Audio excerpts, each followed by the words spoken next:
पवित्र श्रावण मास की आप सभी भक्तजनों को बहुत बहुत शुभकामनाएं। भगवान भोलेनाथ आपकी हर मनोकामना पूर्ण करें। आपको भगवान शिव की असीम शक्ति और कृपा प्राप्त हो। आज हम श्रावण मास का महत्व सुनते हुए महाशिव पुराण के द्वितीय अध्याय का श्रवण करेंगे। अब हम आरंभ करते हैं सावन मास की कथा। शिव महापुराण का अध्याय 2। श्रावण मास में विहित कार्य। ईश्वर बोले, हे महाभाग, आपने उचित बात कही है। हे ब्रह्मपुत्र, आप विनम्र, गुणी, श्रद्धालु तथा भक्ति संपन्न श्रोता हैं। हे अनग, आपने श्रावण मास के विषय में विनम्रता पूर्वक जो पूछा है उसे तथा जो नहीं भी पूछा है वह सब अत्यंत हर्ष तथा प्रेम के साथ मैं आपको बताऊंगा। द्वेष न करने वाला सबका प्रिय होता है और आप उसी प्रकार के विनम्र हैं। क्योंकि मैंने आपके अभिमानी पिता ब्रह्मा का 5वां मस्तक काट दिया था, तो भी आप उस द्वेष भाव का त्याग कर मेरी शरण को प्राप्त हुए। अतः हे तात, मैं आपको सब कुछ बताऊंगा।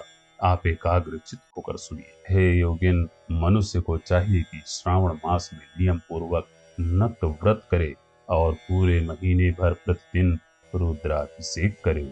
अपनी प्रत्येक प्रिय वस्तु का इस मास में त्याग कर देना चाहिए। पुष्पों, फलों, दांतों, तुलसी की मंजरी तथा तुलसी दलों और बिल्व पत्रों से शिव जी की लक्ष्य पूजा करनी चाहिए। 1 करोड़ शिवलिंग बनाना चाहिए और ब्राह्मणों को भोजन कराना चाहिए। महीने भर धारण, पारण, व्रत अथवा उपवास करना चाहिए। इस मास में मेरे लिए अत्यंत प्रीतिकर पंचामृताभिषेक करना चाहिए। इस मास में जो जो शुभ कर्म किया जाता है वह अनंत फल देने वाला होता है। हे मुने, इस माह में भूमि पर सोएं, ब्रह्मचारी रहें और वचन सत्य बोलें। इस मास को बिना व्रत के कभी व्यतीत नहीं करना चाहिए। फलाहार अथवा हविष्यान्न ग्रहण करना चाहिए। पत्ते पर भोजन करना चाहिए। व्रत करने वालों को चाहिए कि इस मास में शाक का पूर्ण रूप से परित्याग कर दे। हे मुन श्रेष्ठ, इस मास में भक्ति युक्त होकर मनुष्य को किसी न किसी व्रत को अवश्य करना चाहिए। सदाचार परायण, भूमि पर शयन करने वाला, प्रातः स्नान करने और जितेंद्रिय होकर मनुष्य को एकाग्र चित्त किए गए मन से प्रतिदिन मेरी पूजा करनी चाहिए। इस मास में किया गया पुरस्चरण निश्चित रूप से मंत्रों की सिद्धि करने वाला होता है। इस मास में शिव के खड़ाक्षर मंत्र का जप अथवा गायत्री मंत्र का जप करना चाहिए और शिव जी की प्रदक्षिणा, नमस्कार तथा वेद पारायण करना चाहिए। पुरुष सूक्त का पाठ अधिक फल देने वाला होता है। इस मास में किया गया ग्रह यज्ञ, कोटि होम, लक्ष होम तथा आयुत होम शीघ्र ही फलीभूत होता है और अभीष्ट फल प्रदान करता है।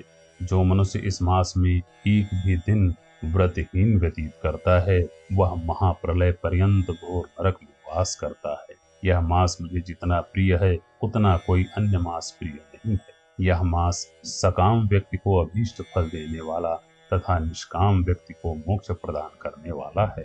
हे सत्तम, इस मास में जो व्रत तथा धर्म है उन्हें मुझसे सुनिए। रविवार को सूर्य व्रत तथा सोमवार को मेरी पूजा व नक्त भोजन करना चाहिए। श्रावण मास के पहले सोमवार से आरंभ करके 3.5 महीने का रोटक नामक व्रत किया जाता है। यह व्रत सभी वांछित फल प्रदान करने वाला है। मंगलवार को मंगल गौरी का व्रत, बुध व बृहस्पतिवार के दिन इन दोनों वारों का व्रत, शुक्रवार को जीवंतिका व्रत और शनिवार को हनुमान तथा नृसिंह का व्रत करना बताया गया है। हे मुने, अब तिथियों में किए जाने वाले व्रतों का श्रवण करें। श्रावण के शुक्ल पक्ष की द्वितीया तिथि को औटुंबर नामक व्रत होता है। श्रावण के शुक्ल पक्ष की तृतीया तिथि को गौरी व्रत होता है। इसी प्रकार शुक्ल की चतुर्थी तिथि को दुर्वा गणपति नामक व्रत किया जाता है। हे मुने, उसी चतुर्थी का दूसरा नाम विनायकी चतुर्थी भी है। शुक्ल पक्ष में पंचमी तिथि नागों के पूजन के लिए प्रशस्त होती है। हे मुनि श्रेष्ठ, इस पंचमी को रौरो कल्पादि नाम से जाने। षष्ठी तिथि को सुपोदन व्रत और सप्तमी तिथि को शीतला व्रत होता है। अष्टमी अथवा चतुर्दशी तिथि को देवी पवित्रारोपण व्रत होता है। इस माह के शुक्ल तथा कृष्ण पक्ष की दोनों नवमी तिथि को नक्त व्रत करना बताया गया है। शुक्ल पक्ष की 10वीं तिथि को आषाढ़ नामक व्रत होता है।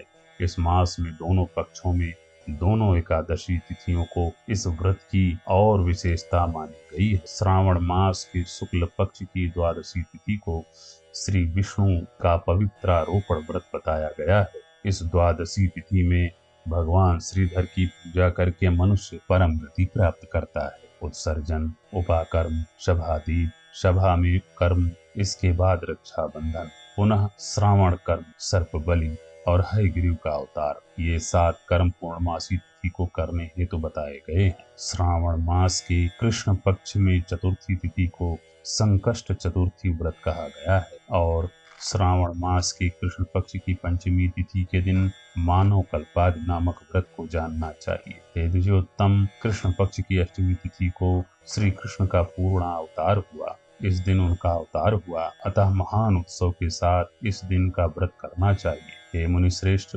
इस अष्टमी को मनवाद तिथि जानना चाहिए। श्रावण मास की अमावस्या तिथि को पिठोरा व्रत कहा जाता है। इस तिथि में कुशों का ग्रहण और वृषभों का पूजन किया जाता है। इस मास में शुक्ल पक्ष की प्रतिपदा तिथि से लेकर सब तिथियों के पृथक पृथक देवता हैं। प्रतिपदा तिथि के देवता अग्नि, द्वितीय तिथि के देवता ब्रह्मा, तृतीय तिथि के गौरी और चतुर्थी के देवता गणपति हैं। पंचमी के देवता नाग हैं और षष्ठी तिथि के देवता कार्तिकेय हैं। सप्तमी के देवता सूर्य और अष्टमी के देवता शिव हैं। नवमी की देवी दुर्गा, दशमी के देवता यम और एकादशी तिथि के देवता विश्वेदेव कहे गए हैं।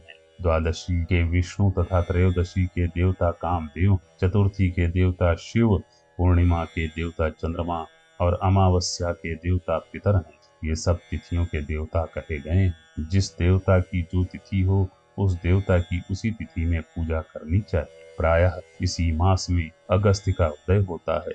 हे मुने, मैं उस काल को बता रहा हूँ, आप एकाग्रचित्त होकर सुनिए। सूर्य के सिंह राशि में प्रवेश करने के दिन से जब 12 अंश 40 घड़ी व्यतीत हो जाती है तब अगस्त्य का उदय होता है। उसके 7 दिन पूर्व से अगस्त्य को अर्घ्य प्रदान करना चाहिए। 12 मासों में सूर्य पृथक पृथक नामों से जाने जाते हैं। उनमें से श्रावण मास में सूर्य गभस्त्य नाम वाला होकर तपता है। इस मास में मनुष्यों को भक्ति संपन्न होकर सूर्य की पूजा करनी चाहिए।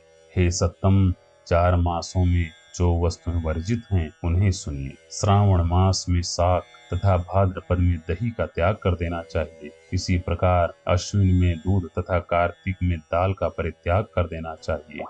यदि इन मासों में इन वस्तुओं का त्याग नहीं कर सके तो केवल श्रावण मास में ही उक्त वस्तुओं का त्याग करने से मानव उसी फल को प्राप्त कर लेता है। हे मानद, यह बात मैंने आपसे संक्षेप में कही है। हे मुनि श्रेष्ठ, इस मास के व्रतों और धर्मों के विस्तार को सैकड़ों वर्षों में भी कोई नहीं कह सकता।